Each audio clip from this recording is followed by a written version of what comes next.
சமரச தினத்தை முன்னிட்டு பவானியில் ஒருங்கிணைந்த நீதிமன்றங்கள் சார்பில் நடைபெற்ற விழிப்புணர்வு பேரணியில் நீதிபதிகள், பணியாளர்கள், வழக்கறிஞர்கள் என ஏராளமானோர் பங்கேற்றனர். நீதிமன்றங்களில் நிலுவையில் உள்ள வழக்குகளுக்கு அதிக செலவின்றி விரைவாக தீர்வு பெற சமரச தீர்வு மையங்கள் ஏற்படுத்தப்பட்டு சிறப்பாக செயல்பட்டு வருகிறது. சமரச தீர்வு மையங்களை வழக்காடிகள் அதிகம் பயன்படுத்த வேண்டும் என்பதை வலியுறுத்தும் வகையில் ஆண்டுதோறும் ஏப்ரல் மாதம் 2வது வாரம் சமரச வாரமாக கடைபிடிக்கப்படுகிறது. இதையொட்டி ஈரோடு மாவட்டம் பவானியில் ஒருங்கிணைந்த நீதிமன்ற நீதிபதிகள், வழக்கறிஞர்கள் மற்றும் பணியாளர்கள் கலந்து கொண்ட விழிப்புணர்வு பேரணி நடைபெற்றது. பவானி புதிய பஸ் நிலையம் அருகே உள்ள ஒருங்கிணைந்த நீதிமன்ற வளாகத்தில் இருந்து புறப்பட்ட இந்த பேரணியை சார்பு நீதிபதி முனிராஜா கொடியசைத்து துவக்கி வைத்தார். பவானி நகரில் முக்கிய வீதி வழியாக சென்ற இந்த பேரணியில் பங்கேற்றவர்கள் நீதிமன்றங்களில் செயல்பட்டு வரும் சமரச மையங்கள் மூலம் வழக்கு சம்பந்தப்பட்ட பிரச்சினைகளுக்கு தீர்வு காணலாம்.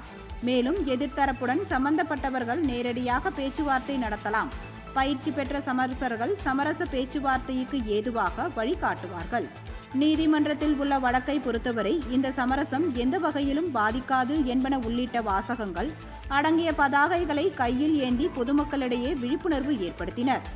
இந்த விழிப்புணர்வு பேரணியில் முதலாவது குற்றவியல் நீதிபதிகள் ராஜ்குமார், காயத்ரி லட்சுமி, பவானி வழக்கறிஞர்கள் சங்க தலைவர் ஆறுமுகம் உட்பட பலர் கலந்து கொண்டனர். இதேபோல் வேலூரில் சமரச மையம் குறித்து நடைபெற்ற விழிப்புணர்வு ஊர்வலத்தை மாவட்ட நீதிபதி முருகன் கொடியசைத்து தொடங்கி வைத்தார். இந்த ஊர்வலம் சத்துவாச்சாரியின் முக்கிய வீதிகள் வழியாக சென்று மீண்டும் நீதிமன்றத்தை வந்தடைந்தது.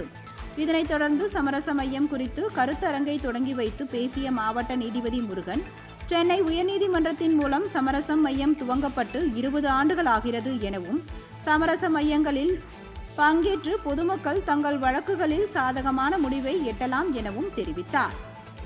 எங்கேயாவது ஒரு வெள்ளம் தன்னுடைய புத்தியில் விழுந்ததுன்னா அது என்னைக்காவது ஒரு பிரச்சனையை சால்வ் பண்ணும். அது நீதிமன்ற பிரச்சனை இருக்கலாம், குடும்ப பிரச்சனை இருக்கலாம், நண்பர்கள் பிரச்சனை இருக்கலாம், சமூகத்தில் வர அந்த கிராமத்தில் வர திருவிழா, ஏதோ ஒரு பிரச்சனையை சால்வ் பண்ணும். இந்த நல்ல கருத்துக்களை சொல்ல சமரசர்களும் நீதிபதிகளும் வழக்கறிஞர்கள் உள்ளார்கள். இந்த நல்லதொரு வாய்ப்பை பயன்படுத்திக் கொள்ளும்படி கேட்டுக்கொள்வது. இன்னைக்கு சிவில் வழக்குகள், பட்டியலிடப்பட்டுள்ள வழக்குகள் நீங்கள் நீதிமன்றத்துக்கு ஒரு மணிக்கு மேலே கூட வரலாம். அது வரைக்கும் ஒன்றும் ஆகாது, எக்ஸ்பா டிஸ்கஸ் ஆகாதுன்னு நான் நீதிபதிகிட்ட சொல்லிட்டேன். வழக்கில் பொறுத்தவரைக்கும் அந்த எதிரிகள் வந்து நீதிமன்றத்துக்கு சென்று விட்டு வந்து இதை பயன்படுவான்னு கேட்டுக்கொள்கிறேன். சப்போஸ் கிளைண்ட் வரல, வைக்கல் இருக்க அந்த கேஸ் எல்லாம் பாஸ் ஆக முடியாது. அப்புறம் நீங்கள் செக்ஷன் 370 ஆர் 355 கேஸ் பெட்டிஷன் போட்டுக்கலாம். இன்னைக்கு ஒன்றும் அட்வான்ஸ் ஆனால் பெரும்பாலும் இருக்காது. எக்ஸப்ட் டைரக்ஷன் மேட்டில் வரேன்னா அந்த நீதிபதிகள் கொண்டாங்க. அதனால் இந்த அமர்ந்து அனைத்து வழக்குகளும் கேட்டுதான் உங்களுடைய கிளைண்ட்டுங்க அனுப்புங்க.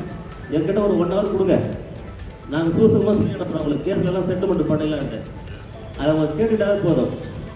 அப்புறம் அந்த ஜட்ஜுங்களும் அந்த நீதி சமரசங்களும் அவங்க எடுத்து வைப்பாங்க. ஏன்னா சமரச மையத்தில் முடிச்சோம்னா பல நன்மைகள் இருக்குது. அதை பற்றி தான் நீங்கள் வந்து விவாதம் பண்ண போகிறாங்க, எடுத்துரைக்க போகிறாங்க. இந்த அரிய வாய்ப்பை அனைத்து நல்ல உள்ளங்களும் பயன்படுத்திக் கொள்ளுமாறு கேட்டுக்கொண்டு, கள்ளக்குறிச்சி ஒருங்கிணைந்த நீதிமன்ற வளாகத்தில் சமரச தீர்வு நாளை முன்னிட்டு நீதிபதிகள் மற்றும் வழக்கறிஞர்கள் பங்கேற்ற விழிப்புணர்வு பேரணியை மாவட்ட முதன்மை நீதிபதி இருசன் பூங்குழலி கொடியசைத்து தொடங்கி வைத்தார்.